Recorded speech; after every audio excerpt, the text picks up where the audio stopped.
that Mr. Mangione's state court appearance have cameras in the courtroom as opposed to federal court does not suddenly turn Mangione into more of a security threat that requires shackles and a bulletproof vest in the courtroom. Point here, there's cameras in the courtroom, so the New York State is playing to the court of public opinion. Let's make this guy look like a monster. Let's make this guy look dangerous. Let's make this guy look like a terrorist. Hey, it's Jordan with Status Coup. This is Ashley with Status Coup. On the ground. In Philadelphia. Flint, Michigan. East Palestine, Ohio. Please support the leading independent news outlet on the ground. Covering what the corporate media covers up. Hey, it's Jordan with Status Coup. Luigi Mangione, the alleged shooter of UnitedHealth CEO Brian Thompson, is requesting to take the handcuffs off and the bulletproof vest during his next court appearance, which is scheduled for about 3 weeks from now. That is what his lawyers have requested in a recent defense motion.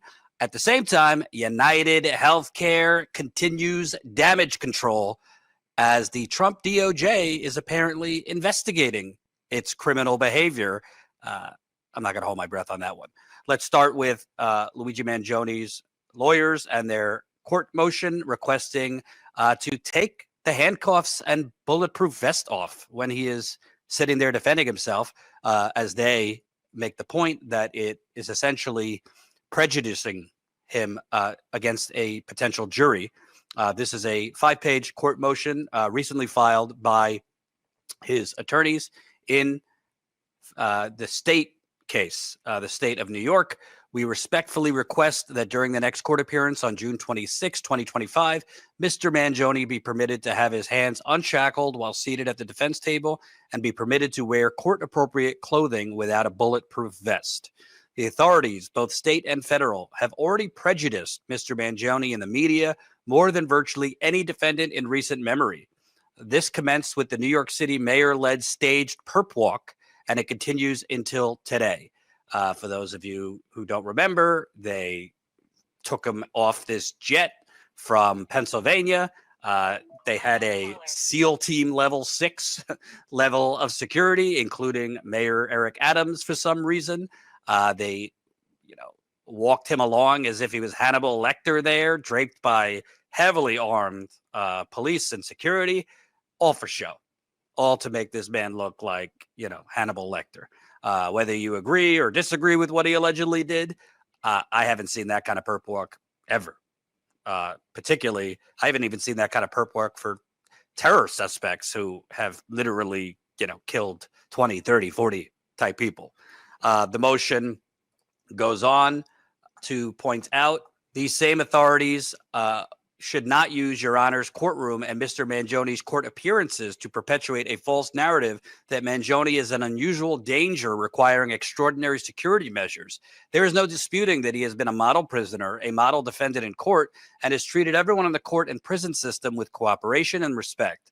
These deeply prejudicial security measures, which are invariably photographed and circulated to the public, including potential jurors, are unnecessary and should not continue as they are damaging to Mr. Mangione's right to a fair trial.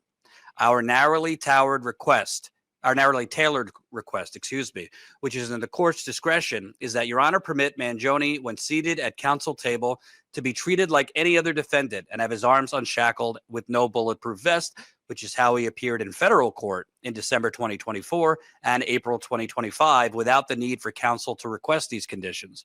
Wearing handcuffs and a visible bulletproof vest in court unfairly prejudices Mangione and impedes his right to effectively defend himself for no justifiable reason. Notably, when counsel made a request to unshackle Mangione at the February 21st, 2025 court appearance, the court initially responded, "Go ahead and uncuff him." After a court officer approached the bench and had an off-the-record conversation with the court without Mangione's counsel present, Your Honor stated, quote, "For security reasons, they want him cuffed," without elaborating what the security issues were. The court then allowed counsel to make the following record. And she states what she said there in court. In response, the court noted as follows, quote, "I understand that, but for security reasons and for the security people here, they would prefer him to remain cuffed." Courts have long recognized that visibly shackling a defendant in front of a jury is prejudicial, and thus they should not be physically restrained unless it is justified by a special need specific to the defendant, such as a defendant's behavior or risk of escape, neither of which are present in this case. And then Mangione's attorney cites previous legal cases as well as Supreme Court precedent.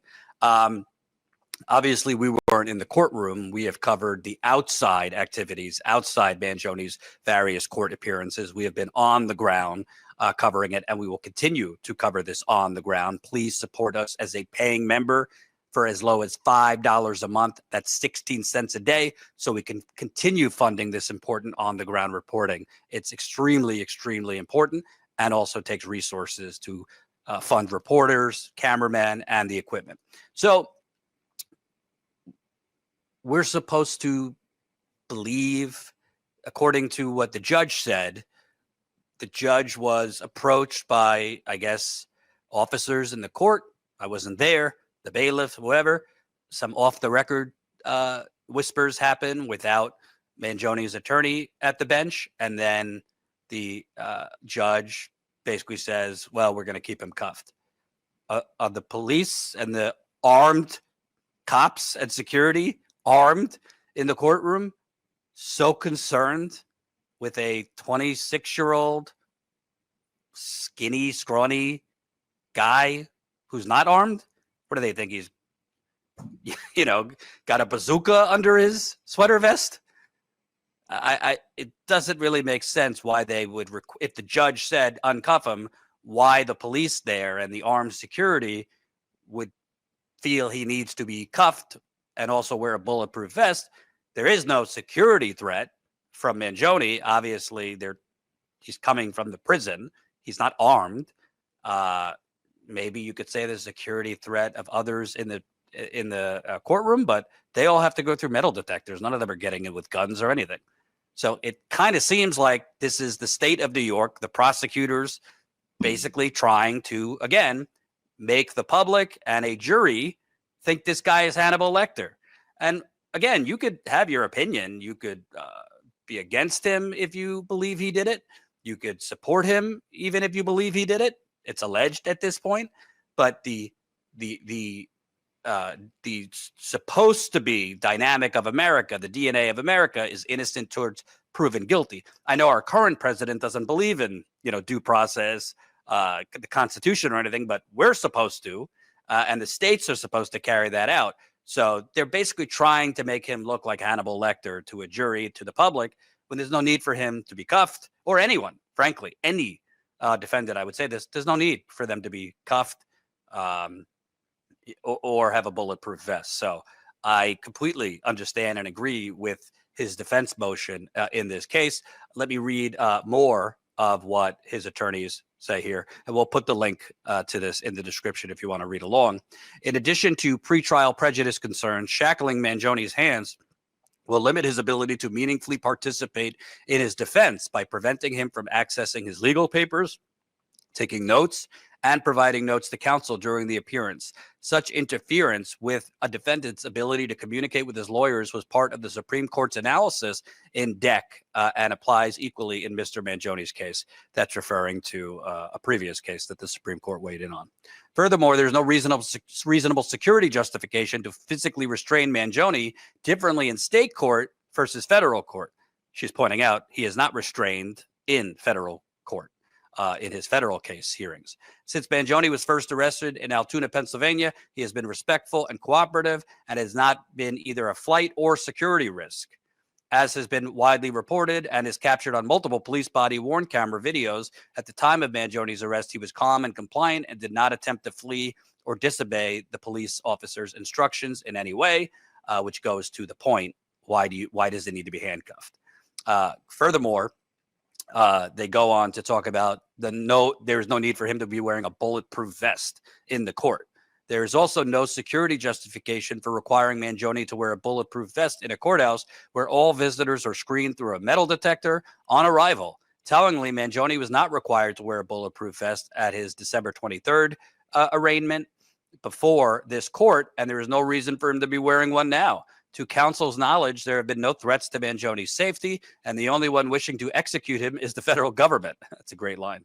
Wearing a bulletproof vest therefore serves no other purpose than to prejudice Mangione in the media and before future potential jurors. Each time Mangione has appeared in federal court, both in December 2024 and more recently in April of 2025, he was wearing neither a bulletproof vest nor arm restraints of any sort, only leg shackles, which is what we are requesting here. Notably, counsel did not even have to request that Mangione appear with his hands unrestrained, as the U.S. Marshal Service removed his restraints on their own as is standard. There is no justification to treat Mangione's security protocol differently in state court than in a more serious federal case where he faces potential execution. That Mr. Mangione's state court appearance have cameras in the courtroom as opposed to federal court does not suddenly turn Mangione into more of a security threat that requires shackles and a bulletproof vest in the courtroom, especially given that the state and federal cases involve identical allegations. I think that's kind of the point here. There's cameras in the courtroom, so the New York State is playing to the court of public opinion.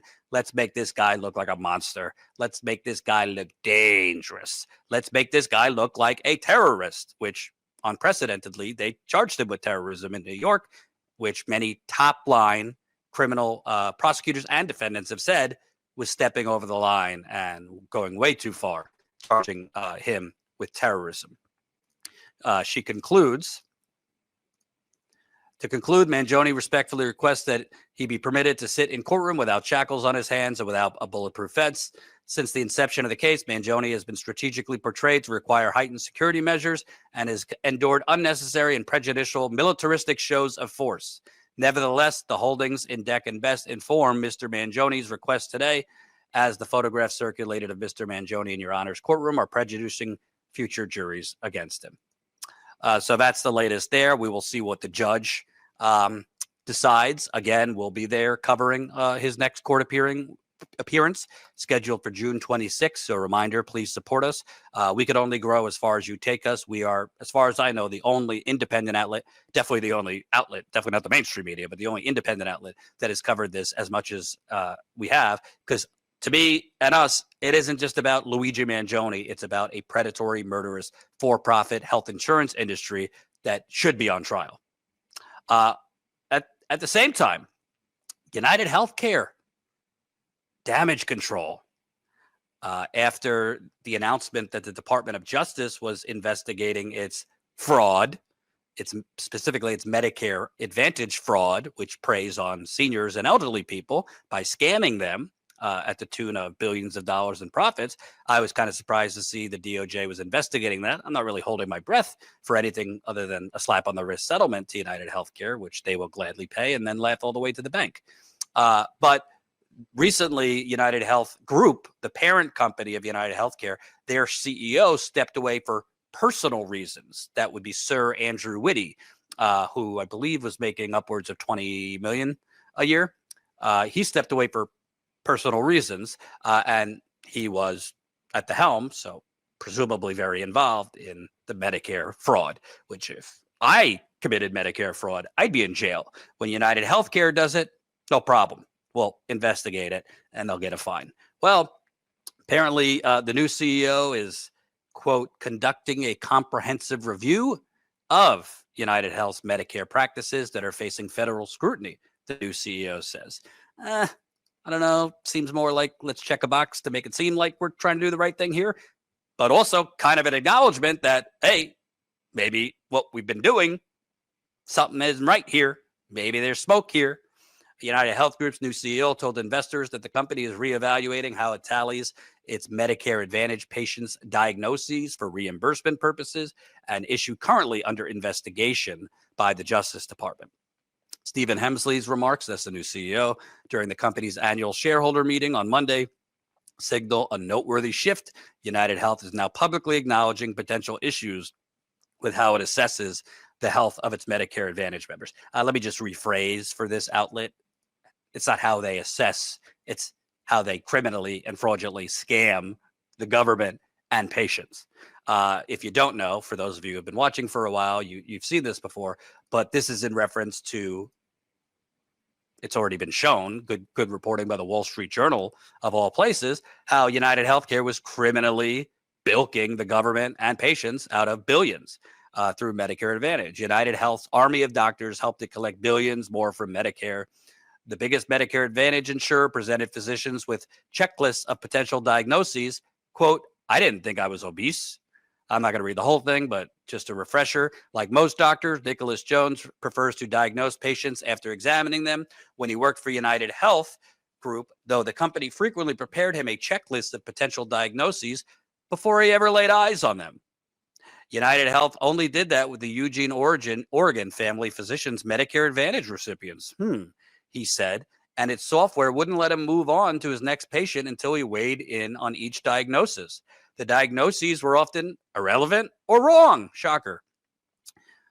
Jones said, UnitedHealth sometimes suggested a hormonal condition, secondary hyperaldosteronism. I don't know if I pronounced that right. That was so obscure, Jones had to turn to Google for help. I need to look it up, he said. The government's Medicare Advantage system, which uses private insurers to provide health benefits to seniors and disabled people, pays the companies based on how sick patients are to cover the higher costs of sicker patients. Medicare calculates sickness scores from information supplied by doctors and submitted by the insurers. In the case of UnitedHealth, many of those doctors work directly for UnitedHealth. Well, what do you know? We own the providers, we own the doctor's office, we own the doctors, and then we deny. Isn't that interesting? Or we come up with fake cockamamie sickness scores. More diagnoses make for higher scores and larger payments. A Wall Street Journal analysis found sickness scores increased when patients moved from traditional Medicare to Medicare Advantage. Wow. Talk about an advantage. You get sicker, leading to billions of dollars in extra government payments to insurers. Patients examined by doctors working for UnitedHealth, an industry pioneer in directly employing large numbers of physicians, had some of the biggest increases in sickness scores after moving from traditional Medicare to the company's plans, according to the journal's analysis of Medicare data between 2019 and 2022. Sickness scores for those UnitedHealth patients increased 55% on average in their first year in their plans, the analysis shows. That increase was roughly equivalent to every patient getting newly diagnosed with HIV, the virus that causes AIDS, and breast cancer, the analysis showed. So I would like to know, maybe you could tell me in the comments, what exactly is the Department of Justice investigating? It sure seems like the Wall Street Journal, credit where credit is due, did the investigation for you. The data is there. The discrepancy between UnitedHealth's Medicare patients and Medicare Advantage patients is quite clear. The fact that they only did this cockamamie inflated sickness scores for Medicare Advantage patients and not for Medicare patients seems to show a clear smoking gun. And you have doctors on the record saying they were telling me what diagnoses to make before I laid eyes on the patients. This is something that takes years to investigate. Seems to me this reeks of the same kind of bullshit investigations that we do for Wall Street banks, the fossil fuel industry, i.e. the fossil fuckers, which you could get the fossil fuckers shirt at the StatusCoup.com, at the Status Coup store, or you can get your United Corporations of America shirt. Go to Status Coup store for your summer gear. Now, nothing's going to happen. I'm sorry to tell you. I mean, the Department of Justice, I don't care if it's under a Democrat or Republican, they don't exist to actually criminally go after corporate executives. And even when they do go after criminal wealthy people or executives, they tend to get bed and breakfast prison stays, i.e. just Jeffrey Epstein. Or they're they're in jail and out of jail in 5 minutes. There certainly is 2 or 3 different legal systems and justice systems in this country. But I know if a very small kind of healthcare company did this, they'd be in prison. If I, as an individual, committed this level of fraud, just coming up with fake sickness scores and bilk the government out of money, they'd lock me up and throw away the key. There's proof United Healthcare did this. We're investigating it. What do you know? I hope they're also investigating, because this recently came out, which Ron Placone did a video on this for us. United Healthcare was also secretly paying nursing homes not to transfer its sick patients or residents to hospitals. Hey, you're dying in the nursing home. You're dying. You're very sick. We're going to pay the hospitals not to take you. A Guardian investigation found the insurer quietly paid facilities that helped it gain Medicare enrollees and reduce hospitalizations. Whistleblowers allege harm to residents. UnitedHealth Group, the nation's largest healthcare conglomerate, has secretly paid nursing homes thousands in bonuses to help slash hospital transfers for ailing residents, part of a series of cost-cutting tactics that has saved the company millions, but at times risked the residents' health, a Guardian investigation found. When are we going to start putting this company on trial for murder? Say what you want about Luigi Mangione, but it sure sounds like a lot more people are being put at risk or killed by the health insurance company. It's absolutely insane. Lastly, UnitedHealth has been taking it on the chin, stock-wise, and its shares have been plummeting. This from Newsweek. United Healthcare didn't become a household name overnight. It grew over decades as the nation's largest insurer, a core division of UnitedHealth Group. The group today touches almost every aspect of American healthcare, from insurance plans to clinics and pharmacies. Under the United Healthcare brand, it sells health coverage to employers, individuals, and government programs. However, in the months since the shooting, the stock price of United Health Group has significantly fallen. On December 4th, the day Thompson was killed, the company's stock price was $610. The following day, it dove to $578. After a week, it was dropping faster, down to $533. At the end of May, the stock price was less than $300, less than half of what it was before the shooting. It is important to note, however, that in April, the company's stock price sharply rose higher than before the shooting, so the decline has not been consistent. The shooting contributed to the stock price crash, but other factors are also at play. Maybe the health of our citizens shouldn't be connected to the stock market. Just a thought. I know there's a lot going on. The Trump presidency, Trump 2.0, the fascist, chaotic, dangerous circus. But we still have systemic corruption that began long before Trump. Systemic corruption and murder happening right here in the great old capitalist United Corporations of America. We will stay on this story. Again, we plan on being out there to cover Mangione's next court appearance on June 26th. Please support Status Coup for as low as $5 a month. That's statuscoup.com/join. Also, we are now doing a lot more original content on our Substack, which you could sign up for free. There's no excuse.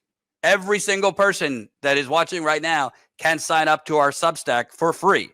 So that way, our new original reporting commentary, we're doing articles, videos there, you could get in your email inbox for free. You don't have to pay for it. That's another great way for us to reach new eyeballs and kind of diversify so we're not overly reliant here on YouTube. So please sign up for our Substack, statuscoup.substack.com, and get your summer gear. Get your swag. United Corporations of America, Poison States of America. We have a capitalism shirt, COP, Italism. Credit to my wife for coming up with that. We have a Fossil Fuckers shirt. We got beach towels, iPhone covers. We got it all. And Status Coup paying members who are members, hint, get discounts as Status Coup members on our gear.